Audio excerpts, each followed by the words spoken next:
नमस्कार, मी डॉक्टर कांचन. आज आपण जाणून घेणार आहोत आपल्या शरीर शुद्धीकरण क्रिया यातला दुसरा व्हिडिओ, म्हणजेच दुसरी क्रिया. पंचकर्मातले जे 5 कर्म आहे, वमन, विरेचन, रक्तमोक्षण, नस्य आणि बस्ती, याच्यामधल्या नस्याविषयी आज आपण जाणून घेऊ. नस्य म्हणजे नेमकं काय? तर नस्य म्हणजे नाकाद्वारे औषधीयुक्त तेल आणि तुप आतमध्ये सोडणं. किती छोटीशी सिंपल अशी प्रोसिजर वाटते, पण आता तुम्ही म्हणाल शरीर शुद्धीकरण होते आणि नाकात तेल टाकण्याने होते, असं कसं शक्य आहे? पण हो, आपलं आयुर्वेद शास्त्र हे आहे, हे खूप प्राचीन शास्त्र आहे. जी आपली ऋषीमुनी होऊन गेली, चरकाचार्य आहे, वाग्भट आहे, वेगवेगळ्या संहिता आहे, भरपूर संहिता आहे. या सगळ्या ऋषींनी खूप छान अभ्यास करून लिहिलेलं हे शास्त्र आहे. त्यामुळे हे सायन्स आहे, याच्यावर आपल्याला अजून रिसर्च करायची गरज नाही आहे. तर हे जे आहे नस्य, हे कसं काम करतं तुम्ही सांगा मला. आपण नाकात जेव्हा तेल किंवा नेझल ड्रॉप म्हणून नेझल ड्रॉप सोडतो, कानात इयर ड्रॉप टाकतो, डोळ्यांमध्ये आय ड्रॉप टाकतो, कुठेही जरी आपण टाकलं, येतं कुठे ते औषध? टाकल्याबरोबर लगेच घशात तीच कडू चव आपल्याला जाणवते. म्हणजेच काय की आपल्या आतले जे चॅनल्स आहेत ते इंटरकनेक्टेड आहे, इंटरलिंक्ड आहे, एकमेकांशी ते जोडले गेलेले आहे. तसं नासा ही शिरसोद्वारम असं म्हटलंय शास्त्रामध्ये. म्हणजे नाक काय आहे, तर हे शिराचं द्वार आहे. म्हणजे आपल्या शिरावर, आपल्या मेंदूवर आपल्याला खूप छान, आपल्याला प्रत्येक गोष्टीमध्ये खूप छान आपल्याला प्रॉडक्टिव्हिटी आणि क्रिएटिव्हिटी सुद्धा जर वाढवायची असेल तरी सुद्धा नस्य काम करतं. इतकं ते इफेक्टिव्ह आहे. आणि म्हणून छोटीशी वाटणारी ही क्रिया, नाकामध्ये औषधीयुक्त तेल किंवा तूप टाकणे, पण त्याचा इफेक्ट हा खूप छान होतो. सगळ्यात महत्त्वाचं ते म्हणजे हे 5ही सेन्सेसवर जसं काम करतं ना, म्हणजे आपली जी 5 सेन्सेस आहे, पंच ज्ञानेंद्रिय आहे, त्याच्यावर जसं हे काम करतं, तसंच ते आपल्या मेंदूवर खूप छान पद्धतीने काम करतं. आणि तिथे असणारी जी नर्वस सिस्टीम आहे, आपली पूर्ण ही चेतासंस्था, याच्यावर कार्य झाल्यामुळे बरेच दुर्धर आजार, जे आपल्याला असं वाटतं की आता आपल्याला याच्यातनं बाहेर पडणं शक्य नाही, अशावर नस्य खूप छान काम करतं. किंवा बरेचसे हार्मोनल सिक्रिशन्स तिथनं होत असतात, किंवा वेगवेगळ्या ग्रंथींना कंट्रोल करायचं काम तिथनं होत असतं. या ब्रेनला ॲक्टिवेट करायचं काम, तिथल्या हार्मोन्सचं संतुलन करायचं काम, इतकं छान काम हे नस्य करू शकतं. तर आता थोड्या आजारांची नावं सांगितली म्हणजे जरा क्लिअर होईल की हे कुणी करावं. आता बघा, ज्यांना सायनसचा त्रास आहे, खूप जास्त शिंका, सतत शिंका येणं, नाक चोंदणं, म्हणजे DNS ज्याला म्हणतो, डेव्हिएटेड नेझल सेप्टम, ज्याच्यामध्ये नाकाचं हाड वाढलं आहे, ते थोडं तिरपं झालं आहे, त्याच्यामुळे आपल्याला व्यवस्थित श्वासोच्छ्वास करता येत नाही. अशा वेळेस जर नस्य रेग्युलर केलं तर हे प्रतिशाय, पिनस, हे सगळे आजार हे लवकर कमी होतात. दुसरं म्हणजे धुळीची ॲलर्जी. खूप जणांना आहे. अगदी थोडीशी धूळ जरी आली ना, तर अशी चादर झटकली, त्याची जी बारीक धूळ असेल, ती धूळ जरी गेली तरी शिंका चालू होतात, आणि त्याही खूप जास्त प्रमाणामध्ये. म्हणजे मी असे काही पेशंट पाहिले आहे की जे सकाळी उठल्यावर 100 शिंका देतात, आणि त्यांना हे नस्य आणि इतर औषधं यांनी इतका छान रिझल्ट भेटला आहे, आणि आता ते नस्याच्या प्रेमात पडले आहे, रेग्युलरली नस्य करतात. पंचकर्मातलं हे एकच कर्म असं आहे जे आपण रोज करतो, आणि रेग्युलर हे बरेच दिवस, म्हणजे काही महिने सुद्धा करू शकतो. तर हे झाले नाकाचे सगळे आजार. कानाचे काही आजार असतील, कानामध्ये आवाज येत असेल, काहीही त्रास असेल, तरी सुद्धा आपण नस्य करतो. डोळ्यांविषयी हे खूपच उपयुक्त आहे.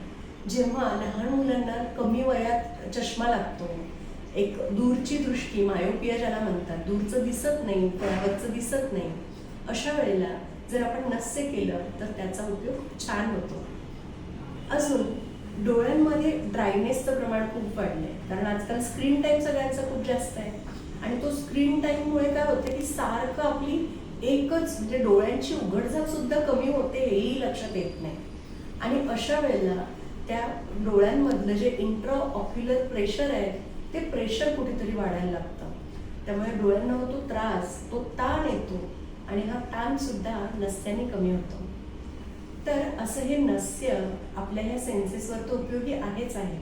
त्याचबरोबर जसं मी म्हटलं ग्रंथीवर हे काम करतं, तर हे खूप छान पद्धतीने वंध्यत्वावर उपयोगी आहे. इनफर्टिलिटीचा आणि नाकात तेल टाकायचा काय संबंध आहे असा प्रश्न साहजिक वाटू शकतो. पण इनफर्टिलिटीच्या पेशंटला जेव्हा आपण इतर सगळे औषधं देतो, इतर तपासण्या करून त्यांना बाकीची औषधं चालू असतात, त्याबरोबर जर PCOD वगैरे असं काही कारण असेल तर त्या PCODला बरं करण्यासाठी आपण नक्कीच इतर औषधांसोबत नस्याचा जर उपयोग केला तर त्याचा फायदा हा खूप छान होतो. आणि हे अनुभवाचे बोल आहेत म्हणून एवढं शुअरली सांगू शकते की PCOD मध्ये नस्य हे खूप उपयुक्त ठरतं. त्याचबरोबर बरेचदा पॅरालिसिसचे पेशंट म्हणजे ज्यांना जसं मी म्हटलं की हे मेंदूवर काम करतं, आपल्या चेतासंस्थेवर काम करतं, नर्वस सिस्टीम. पॅरालिसिस हा आजार हा असा असतो, त्याची कारणं भरपूर असतात, पण कुठेतरी ब्रेन हिमरेज असेल, आतमध्ये क्लॉटिंग झालंय किंवा रक्तपुरवठा कमी होतोय, अशा वेळेला काही झालं, ब्लॉकेज असले आणि मग पॅरालिसिस झालाय, अशा पेशंटला जेव्हा आपण नस्य देतो तेव्हा त्याचाही खूप छान फायदा हा होतो. आणि हे मी शुअरली सांगू शकते की हे करून पाहिल्याशिवाय तुम्हाला यातलं कळणार नाही. त्यामुळे नस्य हे केलंच पाहिजे. हे प्रत्येकाने करण्यासारखं कर्म आहे. असं याला बंधन नाही आहे की हे कुणी करू नये. तर बंधन कुणाला कुणी करू नये असं जर म्हटलं तर अगदी लहान मुलं आणि ज्यांना काही सर्जरीज झालेल्या आहे, रिलेटेड टू ब्रेन असेल, रिलेटेड टू नोज असेल, तर ते हे करू शकणार नाही. बाकी इतर वेळेला प्रत्येक व्यक्ती नस्य करू शकतो, असं काहीच नाही की नस्य करू शकत नाही कोणी म्हणून. सो असं हे छोटंसं साधं असं पंचकर्म, पण इफेक्ट हा खूप छान. स्मृती सुंदर होते. आता आपण याचे फायदे बघूया. स्मृती वाढवायची असेल तर नस्य रेग्युलर करावं. मेमरी खूप छान होते. इवन बऱ्याच मुलांमध्ये मी जेव्हा बघते की मुलांच्या लक्षात राहत, आकलन खूप छान असतं, ग्रास्पिंग छान असतं, पण मेमरी नाही, स्मृती राहत नाही. अशा वेळेला नस्य खूप छान काम करतं. त्याचबरोबर आपल्या सगळ्या सेन्सेसची जी कार्यक्षमता आहे, मग ती डोळ्याची असो, कानांची असो, ह्या सगळ्यावर खूप छान फायदा होतो. त्याचबरोबर ही जी त्रास सांगितले, हे जे आजार सांगितले मी, जसं की शिंका येणं, सतत घशात खवखव वाटणं, घशाशी रिलेटेड कुठलाही त्रास असणं, याच्यावरही नस्य हे अत्यंत उपयुक्त आहे. मग एवढे सगळे जर फायदे एका छोट्याशा पंचकर्माने होत असेल तर का नाही करावं. सो सगळ्यांना मला आवर्जून हेच सांगावंसं वाटेल की नस्य ही नक्की केलंच पाहिजे असं कर्म आहे आणि याचे भरपूर फायदे आहे आणि वयाचंही बंधन नसल्यामुळे सगळेजण हे करू शकतात. त्यामुळे नस्याचा फायदा सगळेजणांनी घ्यायचा आहे. अजून तुम्हाला काहीही प्रश्न असतील तर तुम्ही मला विचारू शकता कमेंट बॉक्समध्ये. त्याचबरोबर तुम्हाला हा पूर्ण माहितीचा जो व्हिडिओ आहे नस्याविषयी तो कसा वाटला हेही तुम्ही मला शेअर करू शकता. सो आवडला असेल नक्की दुसऱ्यांना सांगा. चॅनलला सबस्क्राईब करायचं विसरू नका जर केलं नसेल तर. आणि नक्कीच Ayurveda vibes with doctor Kanchan याच्याशी रिलेटेड सगळे व्हिडिओज जे आहेत हे अजून माहितीपूर्ण राहतील.